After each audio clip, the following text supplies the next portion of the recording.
Welcome back, and thanks for joining us on our Proverbs Challenge. Today we are on Proverbs 17. And as you know by now, there's not a particular theme for each proverb because there are many sayings in every proverb, but every once in a while you can find certain themes in just the sense that things are repeated over and over, and while not everything might be on that particular subject, you might see it's a dominant subject of the proverb.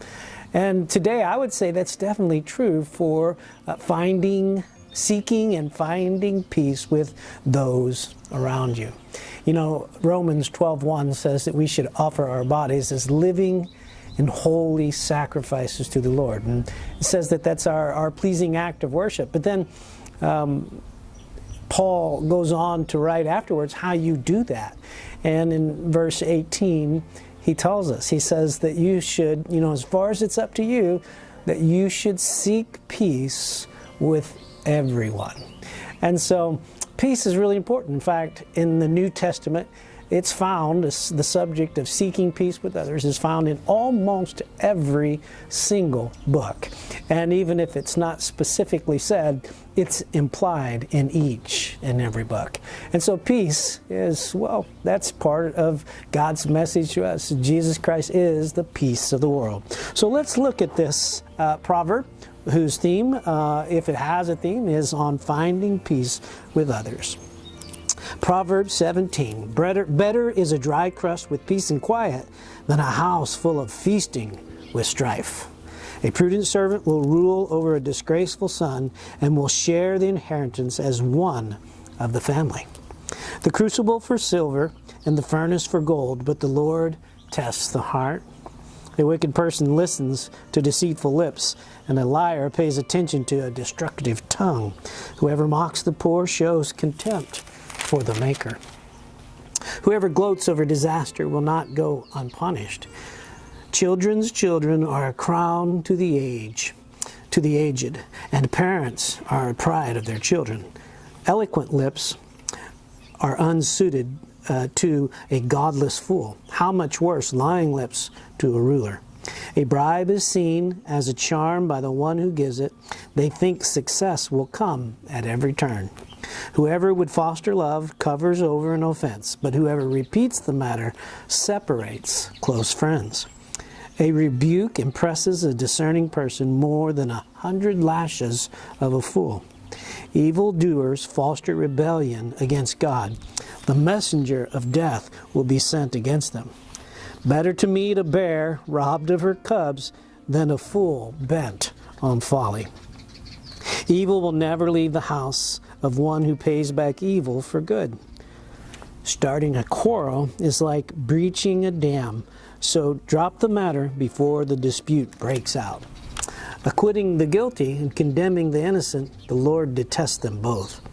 Why should fools have money in hand to buy wisdom when they are not able to understand it? A friend loves at all times, and a brother is born for a time of adversity. One who has no sense shakes hands in pledge and puts up security for a neighbor. Whoever loves a quarrel loves sin. Whoever builds a high gate invites destruction. One whose heart is corrupt does not prosper. One whose tongue is perverse falls into trouble. To have a fool for a child brings grief. There is no joy for the parent of a godless fool. A cheerful heart is medicine, but a crushed spirit dries up the bones. The wicked accept bribes in secret, and to pervert the course of justice. A discerning person keeps wisdom in view, but a fool's eyes wander to the ends of the earth. A foolish son brings grief to his father, and bitterness to the mother who bore him. If imposing a fine on the innocent is not good, surely to flog honest officials is not right. The one who has knowledge uses words with restraint, and whoever has understanding is even-tempered. Even fools are thought wise if they keep silent, and discerning if they hold their tongues. And so there is Proverbs 17. Verse 14, as we were reading through, it just really struck me this time.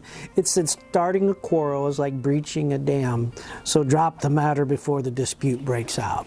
And I really love that. And I think that's part of peace is even if you're right, and being right is not the most important thing, but sometimes it's just to know when to listen, when to be quiet. And I know that's a challenge for me, and I always say that because I have a lot of challenges, but it's a challenge for all of us.